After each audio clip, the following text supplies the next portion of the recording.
Orang yang belum lahir baru, orang yang tinggal dalam kegelapan, orang yang belum berubah hidupnya, orang yang belum menerima Yesus sebagai Tuhan dan Juru Selamat, itu bisa dirasuk oleh setan. Orang yang belum lahir baru dikuasai setan. Nah, ini bisa dirasuki oleh setan, bisa dikuasai total hidupnya. Orang yang belum menerima Yesus, orang yang belum dibaptis, orang yang belum menyerahkan hidupnya kepada Yesus, belum menjadikan Yesus sebagai Tuhan dan Juru Selamatnya, bisa dirasuk oleh setan.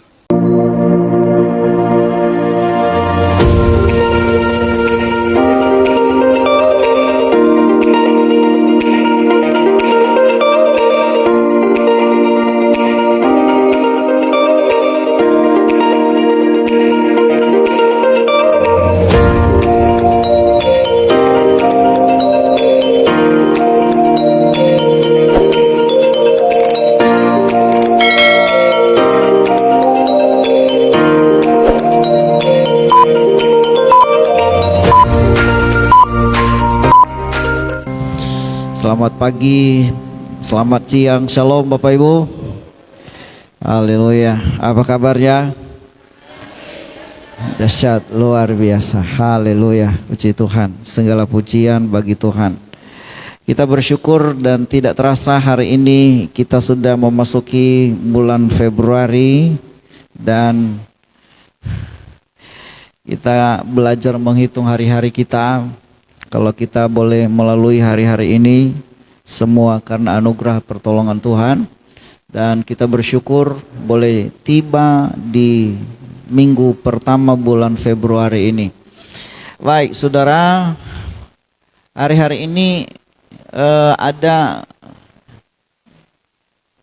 isu atau ada beberapa di tayangan di YouTube yang berkaitan dengan peramal yang masih mungkin jernih di pendengaran kita. Beberapa bulan yang lalu memprediksi bahwa ada seorang ibu yang bernama Ibu Mbak Yun kalau nggak salah, dia meramal akan ada pesawat yang jatuh. Kemudian dia meramal lagi ada pergantian presiden. Nah, ada banyak orang Kristen bertanya-tanya, bagaimana menurut pandangan Alkitab mengenai hal-hal itu. Nah, itu sebabnya Bapak Ibu, melalui kesempatan ini, supaya jemaat jangan keliru dengan kondisi-kondisi yang ada di sekitar kita. Karena Alkitab berkata bahwa dunia sudah diserahkan dalam kuasa kegelapan. Ya, makanya iblis waktu dia mencoba Yesus, dia berkata bahwa seisi dunia ini, keindahan alam ini sudah diserahkan sama saya, kata iblis. Benar memang, dunia dan segala isinya dalam kekuasaan iblis hari-hari ini. Sadar atau tidak sadar Bapak Ibu, kita sedang berada dalam satu kerajaan di dunia ini dikuasai oleh kuasa kegelapan. Dan itu sebabnya Tuhan datang ke dunia ini merebut kembali, memanggil kembali, memisahkan kita dari kerajaan iblis itu. Karena dunia sudah dikuasai. Sistem yang dipakai sekarang ini adalah sistem yang bisa saya katakan bahwa sudah bercampur dengan sistem kerajaan kuasa kegelapan. Nah, oleh sebab itu, supaya jemaat tidak bertanya-tanya bagaimana pandangan firman Tuhan, saya coba mungkin beberapa minggu ke depan, mudah-mudahan bisa selesai. Dan saya coba mengajak kita belajar mengenai sebuah topik yang bernama okultisme. Okultisme. Mari kita baca sama-sama dulu kata ini. 1, 2, 3 ya. Okultisme. Nah, ini mungkin kata yang asing bagi saudara ya. Mungkin saudara ada juga yang sudah tahu dan sudah dengar nama okultisme. Yang penting jangan saudara kasih nama anak saudara okultisme ya. Jangan nanti kita temukan nama si A dikasih namanya okultisme. Okultisme itu tidak baik ya. Jangan pula nanti lahir si Ucok dikasih namanya okultisme siagian. Jangan ya. Okultisme itu adalah satu kata mengenai dunia gaib, dunianya setan, dunianya iblis. Ya, atau bisa diartikan pelajaran tentang kekuatan gaib, pengetahuan tentang hal-hal yang rahasia atau hal-hal yang tersembunyi. Nah, perhatikan Bapak Ibu, next. Kalau kita perhatikan definisi dari okultisme itu adalah berasal dari bahasa Latin, yaitu occultere, ya. Artinya adalah menyelubungi, merahasiakan, gelap, gaib dan misterius. Itu. Jadi kalau ditanya apa artinya okultisme, itu adalah menyelubungi, merahasiakan, gaib, gelap dan misterius. Nah, ini artinya definisi daripada okultisme. Jadi next, secara keseluruhan bisa kita artikan bahwa next, secara umum okultisme diartikan sebagai dunia gelap dan misterius, kekuatan iblis dan roh-roh jahat. Dengar baik, dunia ini sedang menjadi rebutan antara kuasa iblis dan kuasa Tuhan. Mempersiapkan firman Tuhan ini kemarin saudaraku, langsung saya praktekkan. Kenapa saya bilang langsung saya praktekkan? Langsung diuji sama iblis. Sementara saya mempersiapkan khotbah, datang iblis. Wah, iblis itu tidak datang dalam bentuk seram Bapak Ibu. Aku datang sama kamu, enggak. Iblis itu dalam berbagai hal. Malah pagi ini tadi, ya, termasuk LCD proyektor ini jadi masalah ya, nggak pernah beberapa minggu ini sering saya katakan kepada pelayan multimedia sebelum doakan dulu, karena iblis bisa memakai, bisa merusak baik acara, baik fasilitas, baik apa saja iblis bisa merusak, iblis bisa masuk saudaraku. Nah kan kita hari ini kita akan coba belajar ya mengenai hal-hal ini. Next, asal usul okultisme. Saudara, ada orang berkata, loh di dalam Alkitab kan hanya kita lihat iblis. Dari mana sumbernya? Nah, awal daripada iblis itu saudaraku adalah malaikat yang diciptakan oleh Tuhan, malaikat terang, dan malaikat ini salah satu yang melayani Tuhan, ia ingin lebih dari Tuhan. Dari antara malaikat-malaikat terang ini, malaikat-malaikat yang melayani Allah di sorga, di singgasananya saudara, ada satu malaikat yang namanya Lucifer, ingin menyamai dan ingin menjadi lebih daripada Tuhan. Dulunya namanya ini Lucifer. Lucifer itu bagus dulu namanya ini. Sekarang aja udah seram mendengar namanya Lucifer. Tapi nama malaikat ini adalah Lucifer. Dia adalah pemimpin paduan suara. Ya. Dia adalah pemuji, pemusik di sorga. Lucifer.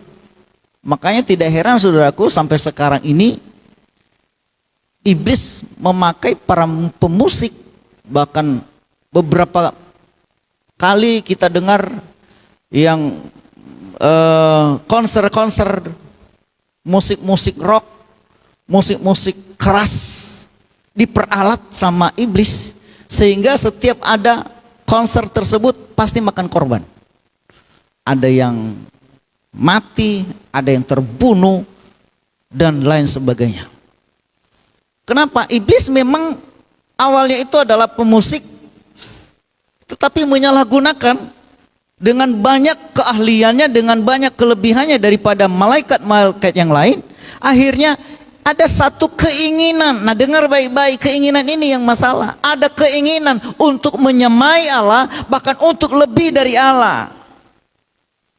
Sehingga saudara, Tuhan mengusir malaikat tersebut dari sorga dan dibuang ke bumi.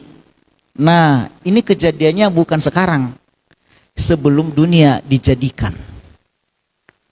Ya, makanya waktu Allah menciptakan langit dan bumi, ada satu ayat mengatakan bahwa pada mulanya Allah menciptakan langit dan bumi, terus bumi belum berbentuk dan kosong, terus gelap gulita menutupi samudra raya. Perhatikan, gelap gulita. Kalau kita baca memang sepintas hanya sebentar gelap gulita, tapi saudara tahu itu ribuan tahun kejadian gelap gulita itu.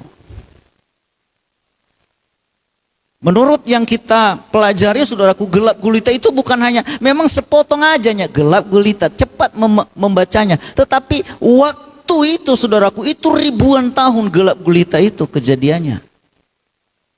Dan kejadian gelap gulita itu adalah pada waktu malaikat dibuang ke bumi. Pada waktu malaikat yang tadinya Lucifer yang seorang malaikat dibuang ke bumi, disitulah bumi berbentuk kosong, gelap gulita. Saudara yang dikasih oleh Tuhan, inilah asal usul dari Lucifer, malaikat. Jadi saudaraku dibuang ke bumi sejak saat itu, perhatikan, ia berseteru melawan Allah dan manusia. Dan kita sebut namanya iblis atau apa? Setan. Iblis. Iblis nggak kelihatan. Tuhan juga nggak kelihatan. Ya kan? Tetapi dua pengaruh ini begitu tarik menarik. Yang direbut itu adalah kekuasaan, mau menguasai dunia. Iblis mau menguasai segala sistem. Bahkan termasuk orang-orang percaya juga ia berusaha supaya bisa dikuasainya. Ada pengakuan seorang yang mengikut gereja setan, saudara, mengatakan bahwa mereka sebenarnya masuk ke gereja. Dan ada beberapa pengalaman mereka, kalau mereka masuk gereja lagi pujian penyembahan, ini ya gereja pengikut gereja setan. Nanti kalau saudara mau dengar silahkan cari di YouTube. Ya, ada kesaksian Mongol stres, itu salah satu, tetapi banyak yang lain. Mongol stres sudah diselamatkan. Ya, tetapi dia adalah pengikut gereja setan dulu. Dia katakan bahwa kalau mereka masuk ke gereja, mereka tidak datang pada waktu pujian penyembahan. Ya, kenapa? Ketika pujian penyembahan dinaikkan kepada Tuhan, kalau orang-orang pengikut gereja setan masuk ke gereja itu pasti mereka kerasukan, mereka pasti kesurupan dan lain sebagainya. Kenapa? Mereka tidak tahan hadirat Tuhan. Tetapi mereka biasa masuk ke gereja pada waktu pemberitaan firman Tuhan. Kenapa? Sudah nyaman. Itu makanya di saat dengar firman Tuhan ini, iblis sebenarnya saudaraku sedang gentayangan dan ingin merusak, mempengaruhi pikiran kita. Ingin saudaraku supaya kita tidak memperhatikan firman Tuhan. Itu cara-cara iblis. Nah, itu sebabnya kita harus hati-hati. Bilang sebelah saudara, kita harus hati-hati. Haleluya. Nah, kita perhatikan dulu. Ini saya pelan-pelan saja supaya saudara, saya mohon bagi Bapak Ibu kalau bisa minggu depan datang lagi. Kenapa? Karena ini berseri, tidak habis dalam satu kali khotbah. Oke, next. Kalau boleh saudara catat ayat-ayatnya ya, supaya saudara nanti bisa punya modal, bekal. Oke. Nama-nama malaikat tersebut antara lain, perhatikan, namanya pertama itu Lucifer. Ya, ada lagi gelar yang lain, setan. Ada lagi hantu, dedemit, vampir, gondoruo, Casper, Teletubbies, jin dan jun. Nah, dan banyak lagi. Ini hanya sebagian, hanya 9 yang saya coba angkat. Dan saya tidak bahas satu persatu ini. Ya, bagaimana itu Lucifer, bagaimana itu setan. Itu semua adalah nama-namanya, gelar-gelarnya. Ya, nama-nama dari malaikat tersebut. Lucifer. Kemudian iblis atau namanya Lucifer, setan, hantu dan lain sebagainya itu memanfaatkan manusia sebagai agent. Ya. Kalau sebuah perusahaan punya agen di beberapa tempat, agen. Agen di sini, agen di situ, ada beberapa tempat. Nah, iblis juga begitu. Iblis itu punya agen-agen. Nah, beberapa agennya mungkin kita baca dalam Ulangan 18. Kita buka bersama dulu Ulangan 18 ayat 10. Stay di sini saja, jangan beranjak dari situ. Kita coba lihat. Saya berharap Bapak Ibu bawa Alkitab, paling tidak kalau ada handphone saudara bisa buka. Dalam Ulangan pasal 18. Kita baca bersama-sama ayatnya yang ke-10 sampai ayat yang ke-13. Mari kita baca sama-sama. Ulangan 18 ayat 10 sampai 13. Ya. Ayat 1, 2, 3. Ya. Di antaramu janganlah didapati seorang pun yang mempersembahkan anaknya laki-laki atau anaknya perempuan sebagai korban dalam api, ataupun seorang yang menjadi petenung, seorang peramal, seorang penelaah, seorang penyihir, seorang pemantera, ataupun seorang yang bertanya kepada arwah atau kepada roh peramal, atau yang meminta petunjuk kepada orang mati. Terus, sebab setiap orang yang melakukan hal-hal itu adalah kekejian bagi Tuhan, dan oleh karena kekejian-kekejian inilah Tuhan Allahmu menghalau mereka dari hadapanmu. Perhatikan, kekejian bagi Allah. Nah, ini ada beberapa tadi agen-agen itu. Petenung katanya. Petenung, peramal, penelaah, penyihir, pemantera. Ah, ini di zaman sekarang ditambah lagi dukun. Kenal sama dukun? Halo? Kenal sama dukun? Bilang kenal kalau ada kenal. Siapa yang pernah ke dukun coba? Gak usah malu-malu. Ada yang pernah ke dukun? Gak ada yang ngaku. Iya. Pernah ya ke dukun? Nah, itu salah satu agen dari iblis. Loh Pak, masa agen dari... Dia bisa menyembuhkan. Oke, boleh saja dia menyembuhkan. Dia bisa begini dan begitu. Nanti saya akan jelaskan. Kemudian paranormal. Agak keren ini. Agak keren namanya. Ya. Kalau dukun kan serem. Jangan ke dukun. Tapi paranormal. Oke, kalau paranormal kan oke. Kan nggak apa-apa. Ada lagi orang pinter.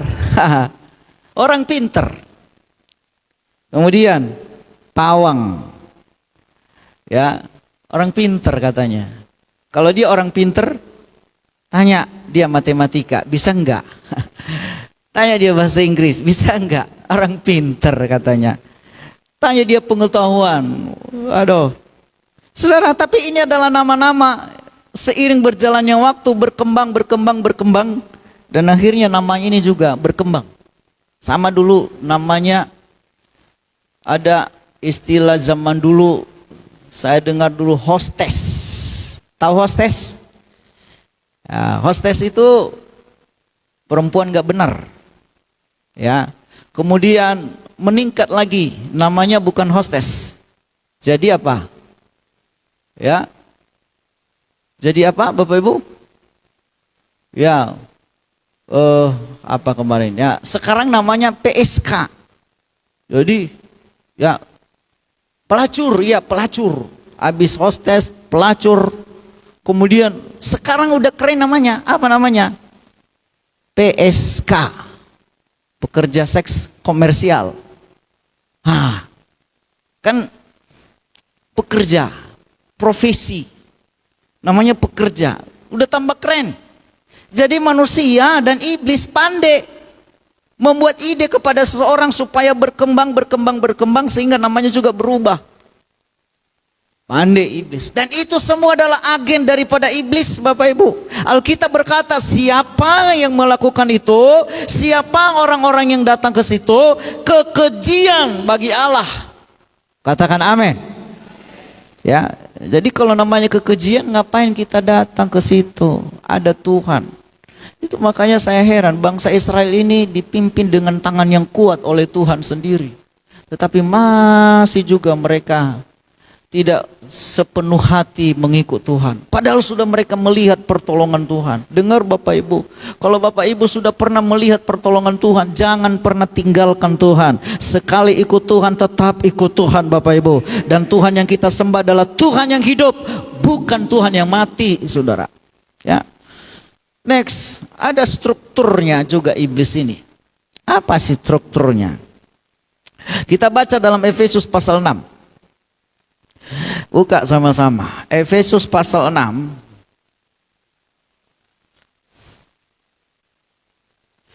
Efesus pasal 6 sudah dapat?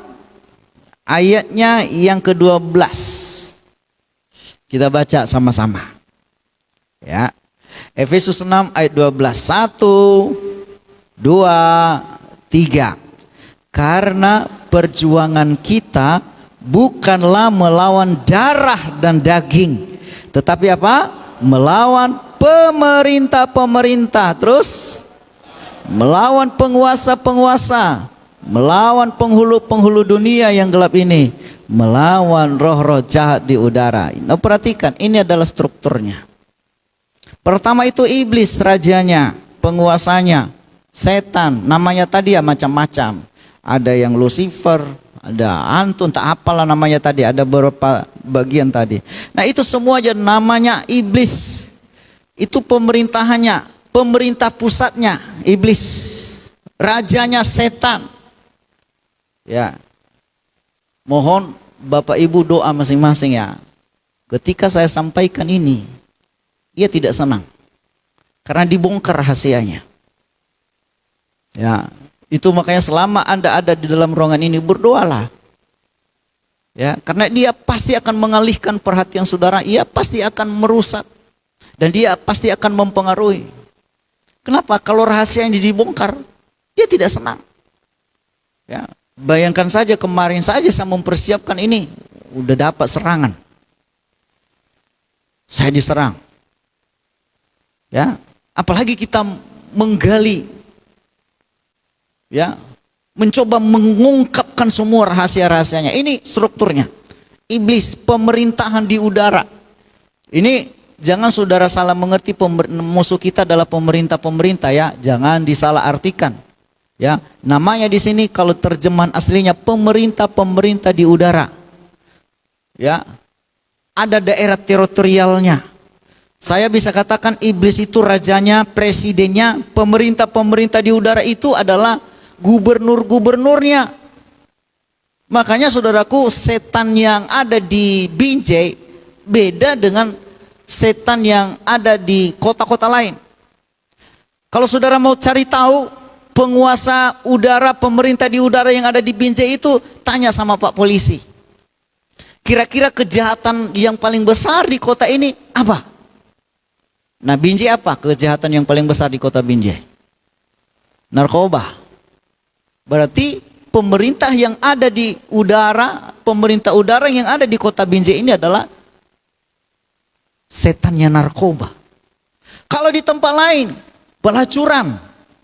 Berarti yang kuat di sana, iblis yang kuat menguasai daerah sana adalah pelacuran. Kalau di Manado ada yang namanya gereja setan dan sudah terang-terangan. Ya, GS, makanya jangan suka pakai tulisan-tulisan GS. GS itu adalah gereja setan.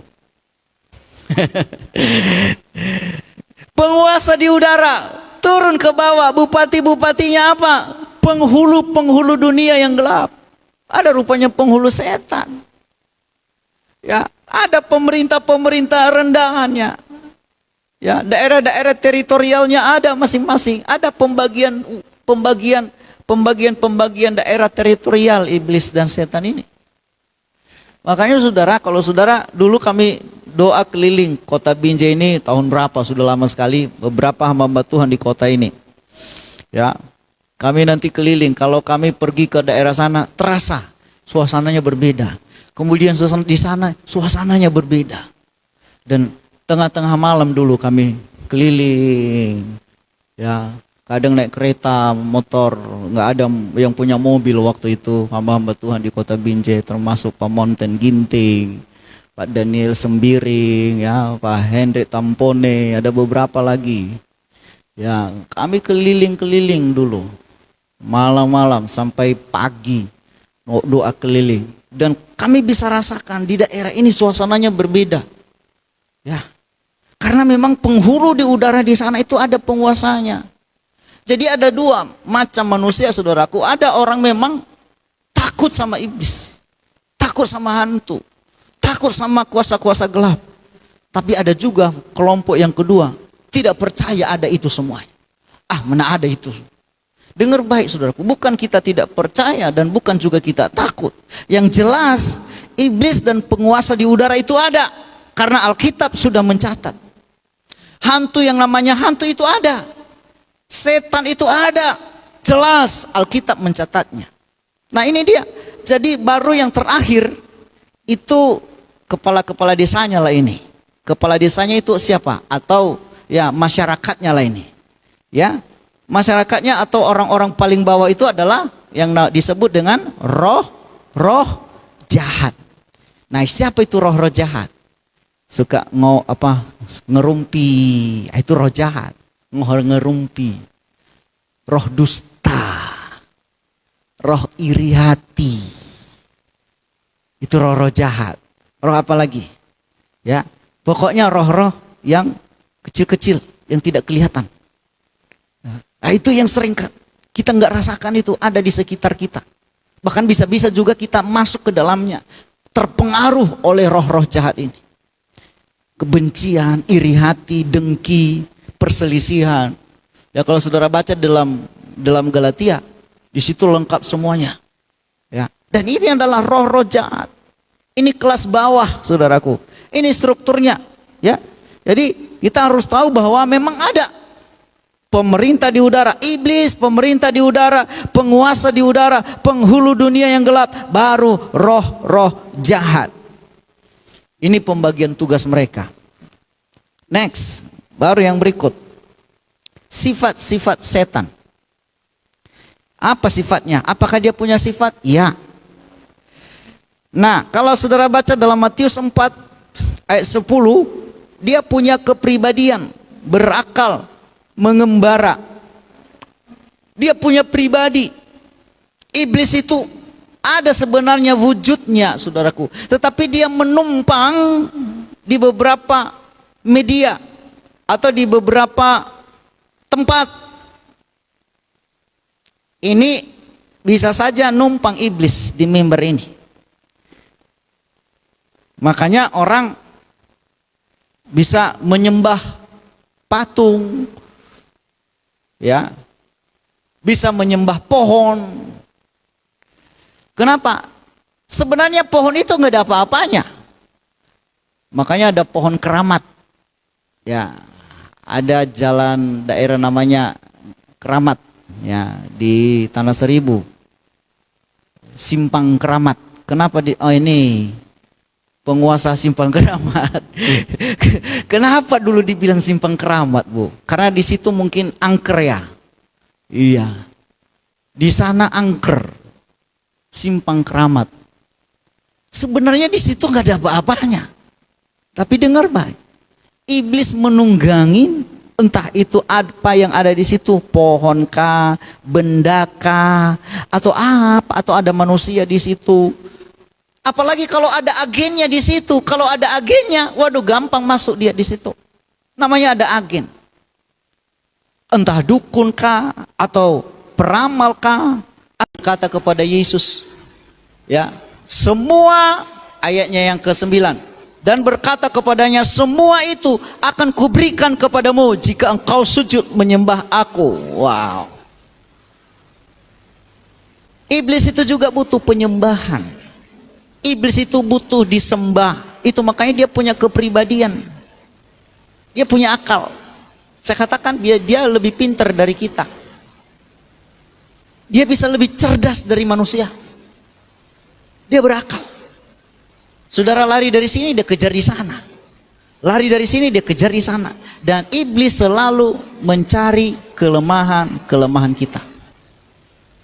Kalau saudara lemah di mana? Ingin dipuji, itu kelemahan. Iblis mempergunakan itu. Saudara lemah di mana?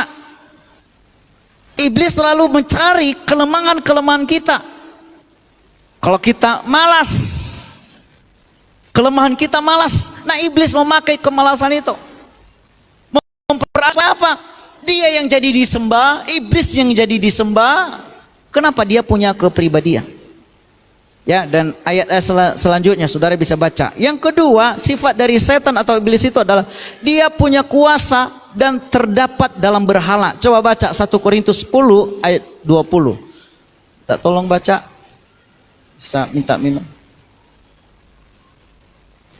1 Korintus 10 ayat 20, tolong Pak.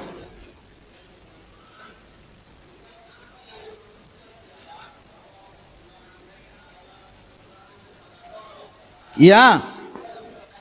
Ya. Ya. Dikatakan di sini persembahan mereka kepada berhala, kepada roh-roh jahat. Jadi hati-hati, persembahan-persembahan kita pun kalau tidak sesuai dengan firman Tuhan, itu bisa persembahan menuju kepada persembahan kepada berhala. Yang ketiga, bisa tinggal dalam tubuh manusia. Nah, coba baca ini. Markus 5. Saya baca. Markus pasal yang kelima, ayatnya yang ke-15. Demikian. Demikian firman Tuhan. Mereka datang kepada Yesus dan melihat orang yang kerasukan itu duduk, sudah berpakaian dan sudah waras. Orang yang tadinya kerasukan legion itu, maka takutlah mereka. Perhatikan, orang kerasukan legion. Legion itu adalah salah satu nama dari setan juga, nama dari iblis. Hanya legion itu legion pemerintah di udara yang ada di Yahudi sana, di Israel sana. Namanya kalau kita di sini apa ya? Di Sumatera Utara ada apa nama setannya? Hah? Apa Pak? Begu ganjang. Ada begu pendek juga. Ya kan? Kalau di Nias behu, afekha. Lebih keren itu, afekha. Kalau karo apa? Begu juga. Ya, namanya begu. Hampir sama begu, behu. Tapi jangan bahu ya. Kalau bahu itu lele. Behu, begu ganjang. Apalagi di kampung-kampung. Banyak itu. Dan bisa masuk kepada manusia. Itu makanya tadi bisa saja dia masuk kepada seseorang menyerupai opung. Padahal opung sudah mati. Makanya Bapak Ibu Saudara, jangan dipercaya kalau ada hal-hal tersebut. Saudara lihat. Saudara dari jauh harus tengking dia dalam nama Yesus. Perangi dia dalam nama Yesus. Kuasa gelap, roh jahat, setan, pergi dalam nama Yesus. Harus ditengking itu supaya dia lari. Nanti saya jelaskan bahwa orang percaya itu punya kuasa mengusir setan. Amin. Jangan hanya berkata hanya pendeta. Dulu pernah itu ya, hanya pendeta dipanggil. Saya bilang, bapak pun, ibu pun punya kuasa. Ini dulu Ibu Heli itu di belakang. Ya, pernah ngusir setan itu di samping rumahnya. Ya kan? Sudah, aku bilang memang setiap orang diberi kuasa. Anak-anak pun diberi kuasa oleh Tuhan mengusir setan. Katakan amin. Jadi ketika ada orang kerasukan setan, jangan tunggu panggil pendeta dulu. Mana pendeta kami? Kok nggak datang pendeta? Panggil dulu pendeta karena hanya takut sama pendeta. Jangan saudara. Karena setiap orang percaya diberi kuasa mengusir setan. Asal punya senjatanya pula. Kalau nggak ada senjata tapi nggak ada peluru, waduh gawat. Saudara tembak, cobalah. Pernah saudara punya senjata tapi nggak ada pelurunya? Gimana nembak? Iblis ketawa, kau nembak gak sudah sasaran. Dia menertawakan saudara. Makanya punya peluru. Peluru itu adalah firman Tuhan. Katakan amin. Makanya baca firman. Nanti ada ayatnya, kita akan telusuri satu-satu dulu. Kemudian saudaraku, kalau saudara baca lagi yang lain, artinya bisa tinggal dalam tubuh manusia. Kalau begitu bisa nggak tinggal dalam tubuh orang percaya? Mungkin saudara bertanya, aku udah orang Kristen, aku sudah melayani, bisa nggak tinggal? Saya katakan bisa. Kenapa? Ada 3 kategori orang yang bisa dirasuk atau tidak bisa dirasuk. Nanti saya jelaskan. Ada itu nanti. Ya. Yang keempat dulu, mengakibatkan penyakit jasmania. Orang bisa sakit gara-gara iblis. Makanya sering saya katakan kalau orang sakit hanya 3 hal. Karena kesalahan sendiri, atau diizinkan Tuhan, atau memang dari pekerjaan iblis. Nah kalau itu pekerjaan iblis, gak usah takut. Yang kita lakukan adalah melawan dia, mengusir dia. Makanya kalau ada orang berdoa untuk saudara yang sedang sakit, kami usir, kami tengking dalam nama Yesus. Itu artinya siapa tahu penyakit itu datang dari iblis. Maka pekerjaan kita adalah mengusirnya. Bukan takut kepada dia, harus usir. Jadi saudaraku, iblis bisa mengakibatkan sakit jasmania. Dalam Alkitab baca itu nanti banyak sekali. Salah satulah coba Matius 9 ayat 32 sampai 33. Matius 9, tolong Pak dibaca Matius 9 32 33.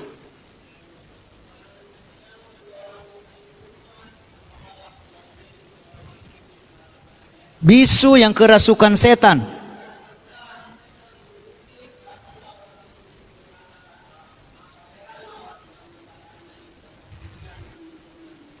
Ya, bisu, udah bisu, kerasukan setan lagi. Double porsi Bapak. Udah bisu, bisu itu datang dari iblis. Kerasukan lagi, itu lengkaplah penderitaannya. Ya. Udah bisu datang dari iblis, dilengkapi dengan kerasukan daripada setan lagi. Tapi ketika dibawa kepada Yesus, Yesus mengusir. Waktu Yesus mengusir roh-roh jahat itu, dia tidak berdoa dulu. Kenapa? Karena Yesus punya kuasa dan otoritas. Amin. Dan otoritas yang sama juga diberikan kepada orang-orang percaya yang percaya kepadanya. Next, yang berikut saudaraku. Yang kelima, ia sabar menanti waktunya. Makanya manusia kadang nggak sabar, ya kan? Aduh maunya langsung, begitu kita doa, oh Tuhan tolong saya, begitu buka mata maunya sudah langsung ada. Iblis malah lebih sabar dari kita. Ia menunggu waktu yang terbaik. Hari ini Anda belum masuk ke dalam perangkapnya, dia tunggu besok. Besok belum, dia tunggu lusa. Lusa belum, seumur hidup saudara. Sampai saudara dijeratnya, diikatnya, diseret-seretnya. Dan kalau sudah diikat oleh iblis, Anda tidak bisa berdaya. Bagaimana kalau sudah diikat? Dia tinggal nyerah, ya, diseret-seret kata firman Tuhan. Diseret-seret kemana saudara pergi, iblis mau diapain saudara, ikut. Kalau itu sudah terikat. Makanya kalau orang sudah terikat dengan dosa, dilepas, susah dilepas. Kebiasaan buruk, ya macam-macam. Ya, dia menanti waktu yang terbaik.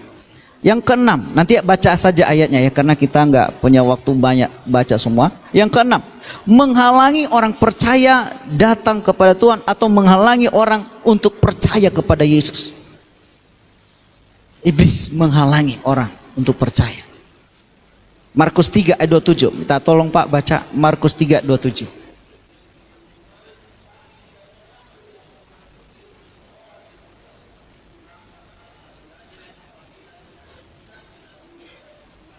Ya. Ya, iblis itu digambarkan bagi pencuri, diikat dulu tuan rumahnya, baru bisa dirampok itu rumahnya. Diikat dulu orang yang kuat di rumah itu, Diikat dulu pemilik rumah itu, baru dirampok. Artinya apa saudaraku? Diikat dulu hati seseorang, baru dia bisa mempengaruhi. Mau kemana pun, ya, mau kemana. Jadi yang pertama misi utamanya adalah dia menghalangi orang untuk percaya kepada Tuhan. Makanya kalau dia sudah diikat dengan uang, hati seseorang kalau sudah diikat dengan uang, kemanapun pikirannya uang. Tidur pikirannya uang. Sudah terikat dengan uang. Asal dilihat temannya, lembaran-lembaran 100.000 kelihatan di muka kawannya, saudara. Dia lihat istrinya bagikan uang lembaran 100.000, 50.000, melihat muka istrinya. Kebayang-bayang semua uang, uang, uang dan uang. Itu sudah terikat. Ya, kalau sudah terikat seperti itu, ya udah. Tinggal mau pengaruhi, udah diseret-seret. Dan pertama misinya adalah supaya jangan percaya kepada Tuhan. Makanya kalau orang sudah cinta uang, kebaktian pun gak begitu prioritas. Cari Tuhan pun gak begitu peduli lagi. Kenapa? Hatinya bagaimana mencari uang. Ini hari Minggu, orang bodoh katanya membuang-buang waktu pergi ke gereja. Sementara ini waktunya, kesempatan bagi kita cari uang, cari uang, cari uang. Padahal saudaraku 6 hari dalam seminggu cari uang. Hari ke-7 juga cari uang. Semua hari cari uang. Sudah terikat. Sudah terikat. Yang ke-7, ia mengambil korban. Kapan dia mengambil korban? Yang pertama pada saat santai dan tenang. Makanya Bapak Ibu lagi santai, hati-hati.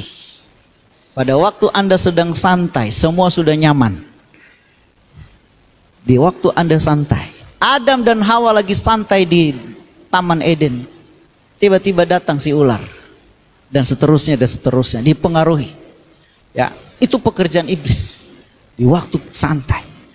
Daud, pada waktu pergantian tahun orang biasanya raja-raja pergi berperang, Daud malah santai-santai di atas soto istana.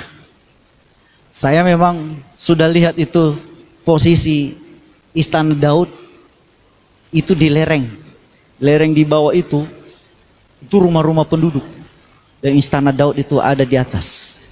Jadi saudaraku waktu dia melihat mungkin dia lagi santai-santai, tengok-tengok, lagi memandang-mandang. Dia mungkin sepintas lewat, dia tengoklah itu orang yang sedang mandi. Kalau dia stop di situ, udah nggak masalah. Tapi dia coba renungkan, masukkan ke pikiran, masuk ke hati. Dibayangkan, dia pikirkan terus. Akhirnya dia suruh orang, datang dulu cek itu. Namanya raja. Kalau cuma stop sampai ngecek aja, ngasih tahu sama dia, itu istri Uria. Kalau dia berhenti, udah nggak jadi dia berbuat dosa. Tapi lanjut lagi, terencana. Akhirnya dia suruh orang, panggil dia. Kalau waktu itu pun dia stop, bisa berhenti dia berbuat dosa. Tetapi dia lanjut lagi rencananya. Akhirnya dia bersetubuh dengan perempuan itu dan seterusnya. Lanjut lagi dia suruh suaminya maju di medan perang, ditempatkan paling depan supaya kena tembak dia, dan akhirnya mati juga suaminya. Akhirnya dia mengambil istrinya. Berlipat, ya, berlipat dosa yang dilakukan oleh Daud. Kapan itu dimulai? Waktu santai. Makanya hati-hati ketika Anda nyaman, ketika lagi santai. Iblis sering memakan korban. Di saat-saat nyaman semuanya. Di saat-saat semuanya gak ada masalah, hambatan, semua nyaman, damai. Makanya Paulus berkata, terlebih suka aku tinggal dalam kelemahan. Terlebih suka, senang aku kalau banyak cobaan, banyak tantangan, banyak masalah. Sebab di waktu aku lemah, di situ aku kuat, kata firman Tuhan. Saudara yang dikasih oleh Tuhan, orang berpikir memang bodoh orang seperti itu. Masa suka menghadapi masalah?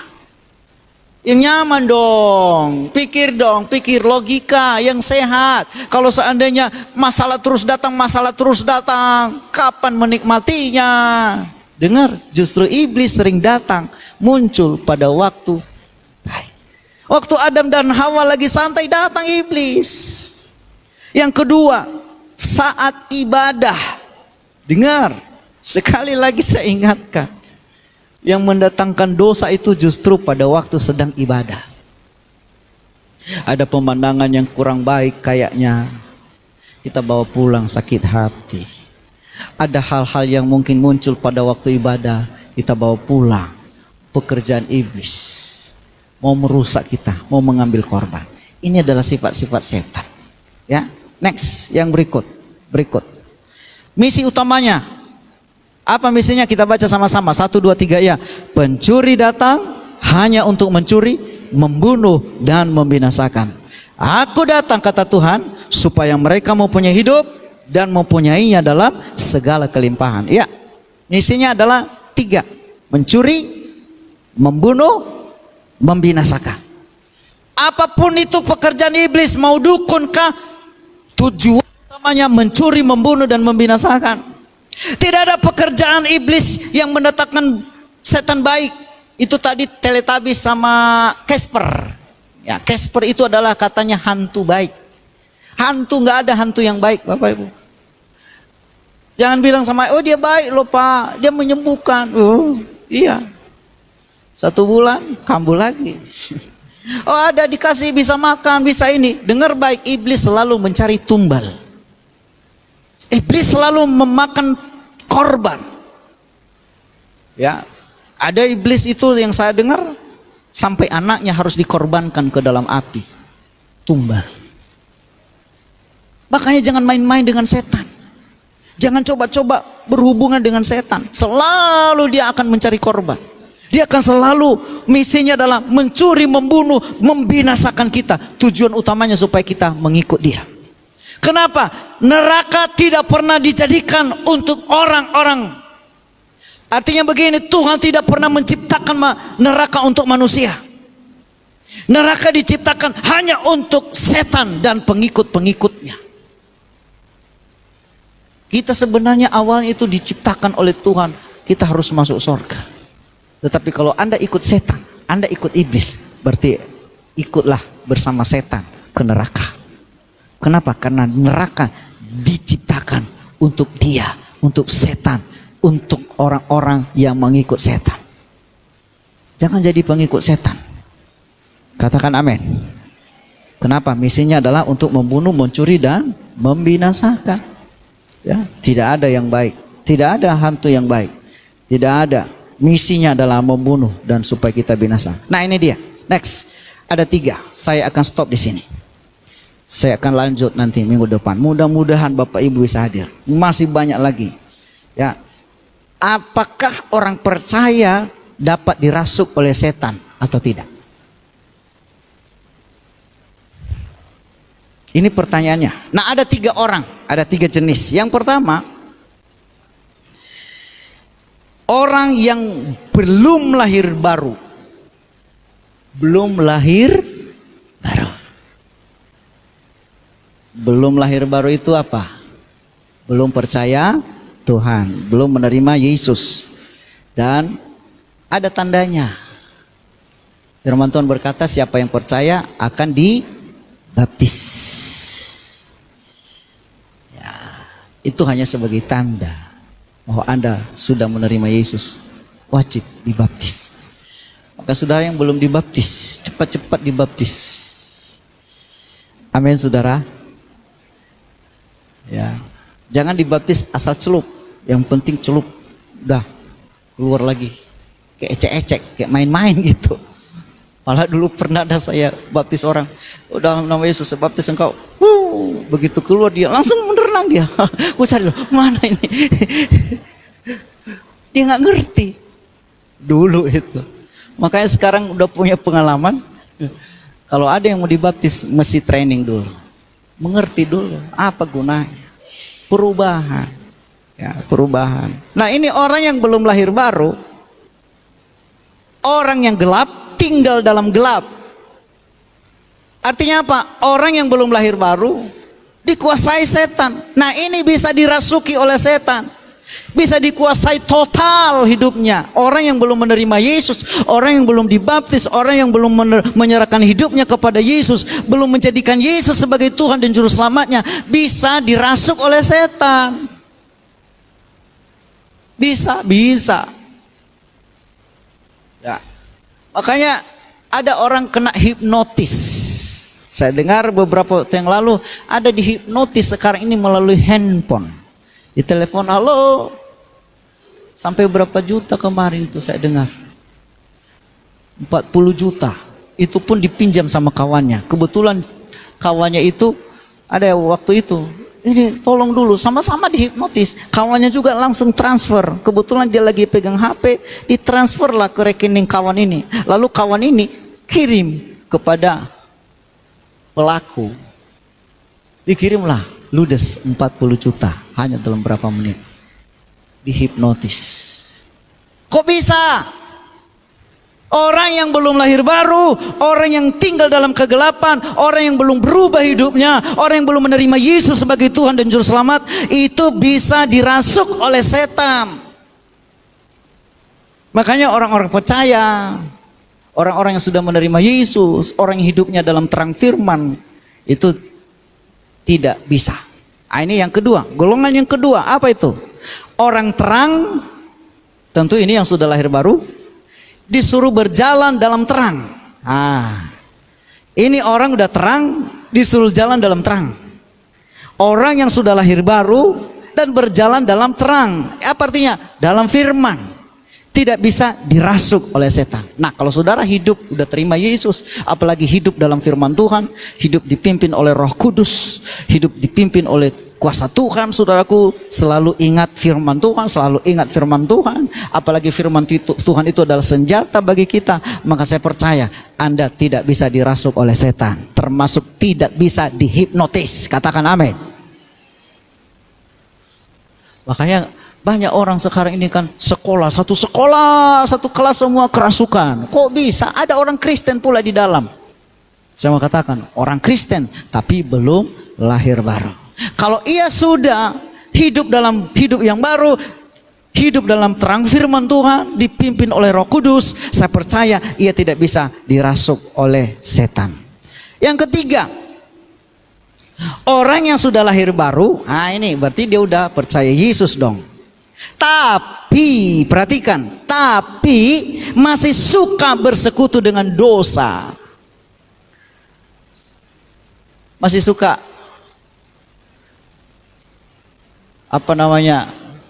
melakukan dosa, masih suka kebiasaan-kebiasaan buruk. Itu bisa dikatakan ini bisa dikuasai. Perhatikan, dikuasai tetapi tidak dirasuk. Perhatikan, apa sih bedanya dikuasai dan dirasuk? Dikuasai dan dirasuk itu berbeda. Ibarat kalau saudara sedang terbang burung di atas kepala saudara, itu namanya melintas. Itu namanya bisa dikuasai. Lewat dia. Tapi tidak dirasuk. Dirasuk itu dia buat sarangnya di atas kepala saudara. Itu namanya udah dirasuk. Setan bisa merasuk seseorang? Bisa. Tapi kalau orang yang percaya masih lagi hidup dalam dosa, ia bisa dikuasai. Bisa dia jatuh dalam dosa, bisa dikuasai, tapi tidak bisa dirasuk. Kenapa? Ketika seseorang itu ingat firman Tuhan, dia lepas lagi. Dia percaya bahwa ada kuasa yang bisa membebaskan dia. Katakan amin. Saudara, masih panjang lagi. Next kita lihat aja dulu secara singkat. Nanti kita pelajari minggu depan. Cara okultisme. Ya, terus. Ya, ada bagaimana kita menang terhadap tipu. Terus. Kita akan pelajari nanti minggu depan. Ya, ini ada tempat-tempat setan. Ya, ada 3 pintu ruang mengendalikan manusia. Ya, penyembahan, ulangi. Penyembahan berhala, ya, pikiran negatif dan seterusnya. Kita pelajari nanti minggu depan. Terus, ya, terus. Ya, kutuk dosa, ya. Terus. Ya. Ini ada beberapa ya, penyembahan berhala itu apa saja, ini. Nah, kita akan pelajari minggu depan. Ya, karena hari ini tidak cukup untuk kita pelajari. Artinya apa saudaraku? Saya berharap Bapak Ibu punya modal untuk mengerti supaya saudara, kalau saudara sudah tahu, oh ini setan, ini dari Tuhan, minimal saudara punya ya persiapan menghadapi musuh tersebut. Saya baca sebagai ayat terakhir dikatakan dalam Efesus tadi, sebab peperangan kita bukan melawan darah dan daging. Efesus pasal berapa tadi? Ya, 6 ayat 12. Kita baca. Ya. Karena perjuangan kita bukan melawan darah dan daging, tetapi melawan pemerintah-pemerintah, melawan penguasa-penguasa, penghulu-penghulu dunia yang gelap ini, melawan roh-roh jahat di udara. Sebab itu ambillah seluruh perlengkapan senjata Allah, supaya kamu dapat mengadakan perlawanan pada hari yang jahat itu. Hari yang jahat itu adalah hari yang sekarang ini. Hari yang jahat itu adalah waktu yang sekarang ini. Iblis dengan gencarnya melemparkan, menembakkan siasat-siasatnya. Kalau orang tidak punya daya, tidak punya pertahanan, manusia bisa jatuh dalam perangkapnya, diikatnya, diseretnya. Itu sebabnya saudara, kita harus menang melawan tipu daya muslihat iblis. Nah, iblis itu saudaraku, saya jelaskan sedikit lagi. Iblis itu sebenarnya, pemain musik boleh siap-siap. Iblis itu saudaraku yang kita takuti bukan kuasanya. Dengar baik, iblis sudah dikalahkan di atas kayu salib 2000 tahun yang lalu. Amin. Percaya saudara? Iblis sudah dikalahkan, amin. Kepalanya sudah diremukkan. Ya. Kepala ular naga itu, ular yang mempengaruhi Adam dan Hawa itu namanya ular, itu iblis. Ya. Kemudian kepalanya waktu di atas kayu salib sudah diremukkan kepalanya. Yang tinggal sekarang ini tinggal ekornya. Waktu saudara bunuh ular, kepalanya kan masih gerak. Itu hanya tinggal gerakan ekor. Jangan pernah takut lagi. Tapi dengar baik, Alkitab tulis dalam Wahyu, ekor naga itu di akhir zaman akan menyeret sepertiga bintang. Dan bintang itu adalah orang percaya. Di akhir zaman akan berjatuhan orang-orang percaya karena ekor naga itu, kuasa iblis yang tinggal kekuatan ekornya, bukan kepala tapi ekor. Dengar baik, di akhir zaman banyak orang percaya diseret oleh ekor naga itu. Dan jangan sampai saudara masuk dalam seretan dari ekor naga itu. Dia sudah hancur itu Bapak. Itu makanya tidak perlu takut. Yang saudara lakukan, lawan dia. Kemudian saudaraku, Alkitab berkata, iblis itu seperti singa yang apa? Mengaum-ngaum. Cuman aumannya saja, giginya sudah dicopot semuanya. Kenapa? Kapan itu? Enggak ada lagi kekuatan gigitan dari singa itu. Kenapa? Sudah dihancurkan di atas kayu salib oleh Tuhan Yesus. Yang ada apa? Ngaumannya aja. Jangan takut terhadap aumannya iblis, tapi lawan dia. Karena kuasa yang ada di dalammu lebih besar dari segala roh yang ada dalam dunia ini. Saya cerita sedikit menutup kesaksian ini. Berapa waktu yang lalu, ada kejadian aneh yang saya lalui. Saya sudah cerita beberapa sebagian dari jemaat.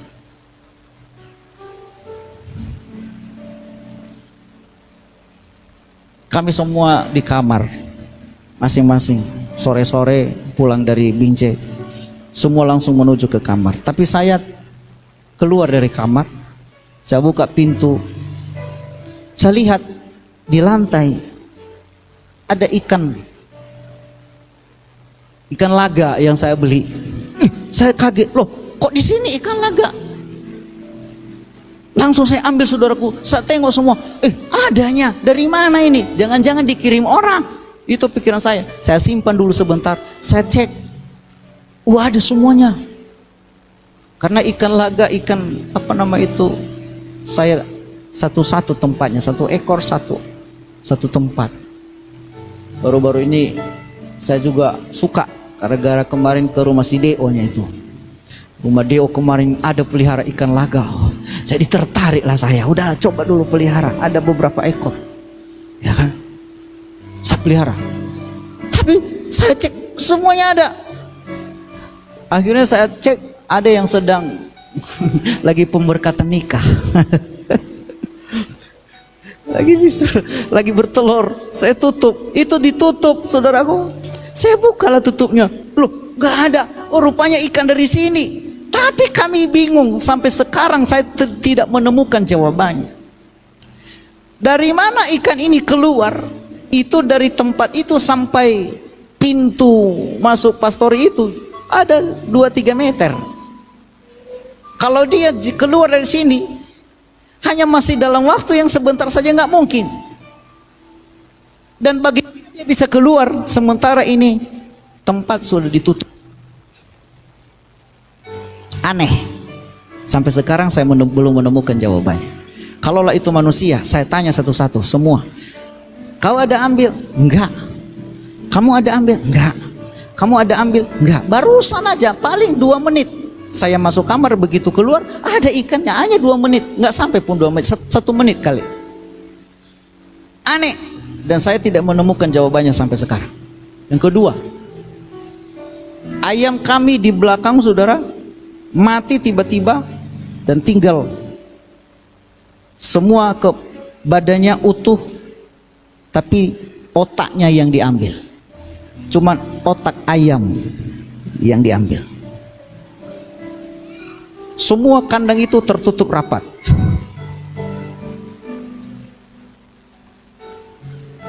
Yang ketiga, anak saya temukan di belakang ini ada bunga ditabur.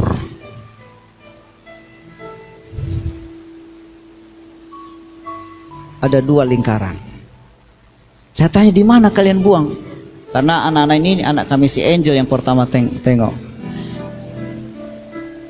Saya buang katanya, ditabur, disusun rapi. Kalau itu cuman bunga entah dari mana. Tapi itulah kejadiannya. Ada 3 hal yang sampai sekarang ini menjadi misteri. Dan tadi okultisme itu adalah misteri. Sampai sekarang saya belum tahu. Tapi saya kembali berdoa. Tiap malam saya berdoa. Tiap jam 3 jam saya bangun. Dan saya dibangunkan oleh Tuhan. Dan terus berdoa, berperang. Tiap malam berdoa. Tiap malam. Makanya nanti pagi-pagi kadang masih tidur, ya. Tapi kalau sempat bangun, berdoa lagi pagi-pagi. Berdoa lagi bangun pagi. Saya berdoa bersama kami dengan keluarga. Peperangan tiap malam. Peperangan tiap malam. Dan saya percaya roh yang ada di dalam kita lebih besar dari segala roh yang ada dalam dunia. Apakah tujuan mereka saya tidak tahu. Yang jelas, habis gelap terbit terang. Yang jelas, pekerjaan iblis sudah dikalahkan. Roh Kudus pasti menang. Amin. Haleluya. Kita tunjukkan bagi dunia bahwa roh yang ada dalam hidup kita lebih besar dari segala roh yang ada dalam dunia. Saya tidak tahu apa dasar melakukan itu semuanya. Yang jelas Tuhan berperkara dengan mereka. Haleluya. Saya mengundang kita berdiri. Haleluya.